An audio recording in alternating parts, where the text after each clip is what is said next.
ಜೈ ಶ್ರೀರಾಮ್.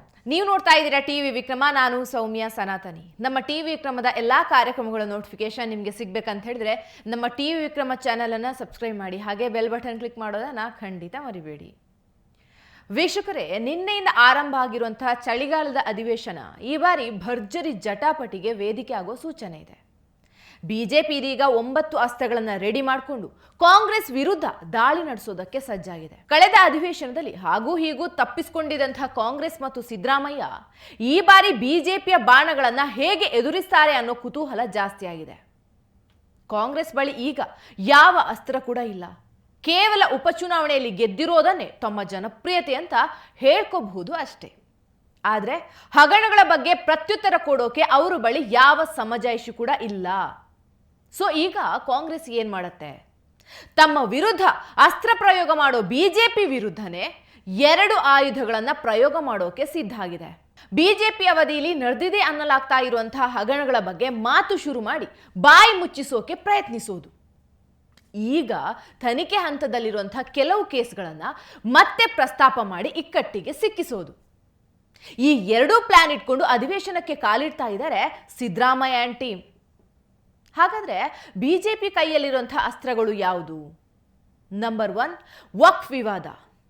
ರೈತರ ಭೂಮಿ ಮತ್ತು ಸರ್ಕಾರಿ ಆಸ್ತಿಗಳ ಪತ್ರಗಳಲ್ಲಿ ವಕ್ಫ್ ಅಂತ ನಮೂದಿಸಿರೋದು ರೈತ ವಿರೋಧಿ ಮತ್ತು ಹಿಂದೂ ವಿರೋಧಿ ನಡೆ ಅಂತ. ಅದೇ ರೀತಿ ಇದು ಮುಸ್ಲಿಂ ಓಲೈಕೆ ರಾಜಕಾರಣ ಅಂತ ಸರ್ಕಾರವನ್ನ ನಡುಗಿಸೋ ಯೋಜನೆಯನ್ನ ಈಗ ಬಿಜೆಪಿ ಮತ್ತು ಜೆಡಿಎಸ್ ಹಾಕೊಂಡಿದೆ.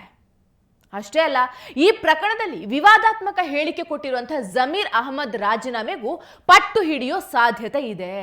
अब वक्फ बोर्ड से एक मॉडल टाइप एक खबरस्तान बना रही, कहा हरिया कलर का पेंट मार को एक ही मॉडल, कहाँ गए तो भी वक्फ की प्रॉपर्टी को मालूम होना, देखे तो मालूम होना, हरिया कलर का पेंट मार रही.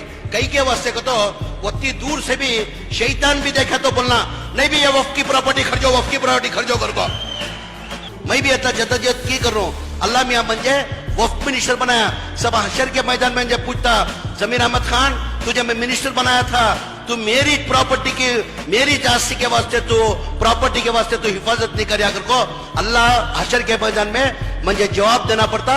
अल्लाह मियाँ पूछता वैसा अल्लाह मियाँ जो है तुमने सबको पूछता. अल्लाह मियाँ आज मैं तुम लोगों को पूछना चाहता हूँ, जब अल्लाह की प्रॉपर्टी को तुम्हें ये काम क्यों नहीं कर रही तुम्हें लोग? ಇನ್ನು ನಂಬರ್ 2, ಅಬಕಾರಿ ಲಂಚ ಆರೋಪ. ತಿಮ್ಮಾಪುರ ಕೇಂದ್ರ ಬಿಂದು ಆಗಿರುವಂತಹ ಅಬಕಾರಿ ಲಂಚ ಪ್ರಕರಣ ಜೋರಾಗಿ ಸದ್ದು ಮಾಡೋ ಚಾನ್ಸಸ್ ಇದೆ. ಮದ್ಯ ಪರವಾನಗಿ, ಗುತ್ತಿಗೆ, ವರ್ಗಾವಣೆ ಇತ್ಯಾದಿಗಳಲ್ಲಿ ಭಾರೀ ಭ್ರಷ್ಟಾಚಾರ ನಡೀತಾ ಇದೆ ಅಂತ ಗುತ್ತಿಗೆದಾರರ ಸಂಘ ಆರೋಪ ಮಾಡಿರೋದನ್ನ ಈಗ ಬಿಜೆಪಿ ಅಸ್ತ್ರವಾಗಿ ಬಳಸ್ತಾ ಇದೆ. ಸಚಿವ ತಿಮ್ಮಾಪುರ ಅವರ ರಾಜೀನಾಮೆ ಜೊತೆಗೆ ತನಿಖೆಗೂ ಆಗ್ರಹ ಮಾಡುತ್ತೆ ಬಿಜೆಪಿ.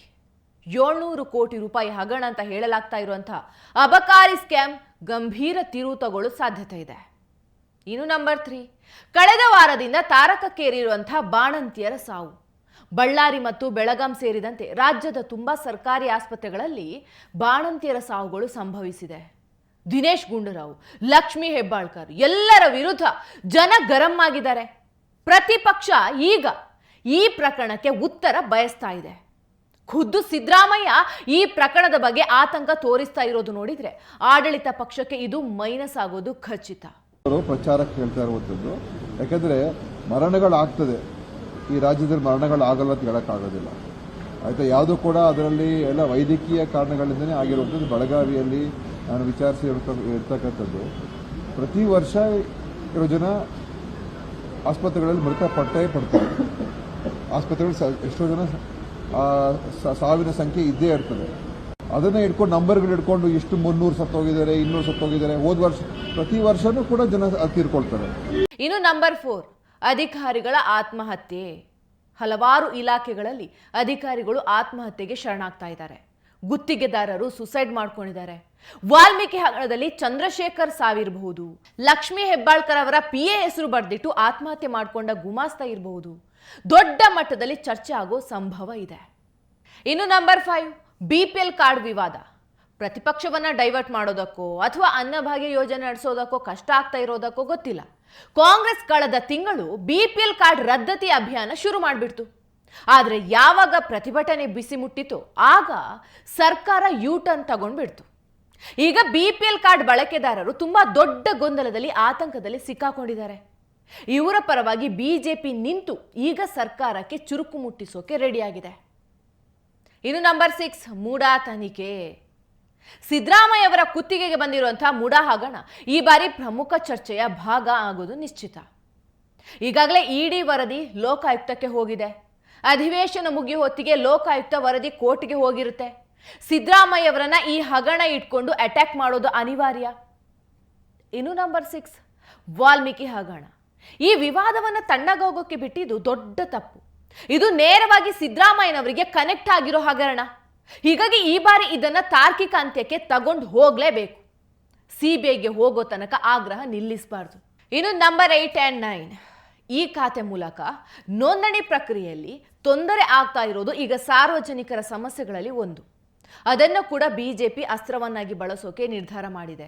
ಇದರ ಜೊತೆ ಕೋಮುಗಲಭೆ ಕೇಸಲ್ಲಿ ಹುಬ್ಬಳ್ಳಿ ಪೊಲೀಸ್ ಠಾಣೆ ಮೇಲೆ ದಾಳಿ ಮಾಡಿದಂಥ ಕಿಡಿಗೇಡಿಗಳ ಮೇಲಿನ ಕೇಸನ್ನ ಕಾಂಗ್ರೆಸ್ ವಾಪಸ್ ಪಡೆದಿರೋದು ದೊಡ್ಡ ಚರ್ಚೆಗೆ ಕಾರಣ ಆಗೋ ಸಾಧ್ಯತೆ ಇದೆ. ಇದಿಷ್ಟು ಅಸ್ತ್ರಗಳನ್ನ ಬಿಜೆಪಿ ಎಫೆಕ್ಟಿವ್ ಆಗಿ ಪ್ರಯೋಗ ಮಾಡಿದ್ರೆ ಕಾಂಗ್ರೆಸ್ ನಡುಗೋದ್ರಲ್ಲಿ ಡೌಟೇ ಇಲ್ಲ. ಆದ್ರೆ ಈಗ ಬಿಜೆಪಿ ಒಗ್ಗಟ್ಟಿನಿಂದ ಹೋರಾಡೋ ಅಗತ್ಯ ಇದೆ. ಅಧಿವೇಶನ ಬಿಜೆಪಿಯನ್ನು ಒಗ್ಗೂಡಿಸೋದ್ರಲ್ಲಿ ಸಫಲ ಆದ್ರೆ ಅದು ರಾಜ್ಯ ರಾಜಕಾರಣದಲ್ಲಿ ಹೊಸ ಟ್ವಿಸ್ಟಿಗೆ ಕಾರಣ ಆಗುತ್ತೆ. ಕಾಂಗ್ರೆಸ್ ಸರ್ಕಾರವನ್ನು ಉರುಳಿಸೋದು ಅಸಾಧ್ಯ ಆಗಲ್ಲ. ಟಿವಿ ವಿಕ್ರಮ, ದೇಶ ನಿಮ್ಮ ಕೈಯಲ್ಲಿ. ಈ ಕಾರ್ಯಕ್ರಮ ನಿಮಗೆ ಇಷ್ಟ ಆಗಿದ್ದಲ್ಲಿ ಲೈಕ್, ಶೇರ್ ಹಾಗೂ ಕಮೆಂಟ್ ಮಾಡಿ. ಟಿವಿ ವಿಕ್ರಮದ ಕಾರ್ಯಕ್ರಮಗಳನ್ನು ನಿರಂತರವಾಗಿ ವೀಕ್ಷಿಸಲು ಸಬ್ಸ್ಕ್ರೈಬ್ ಮಾಡಿ, ಬೆಲ್ ಐಕನ್ ಒತ್ತಿ.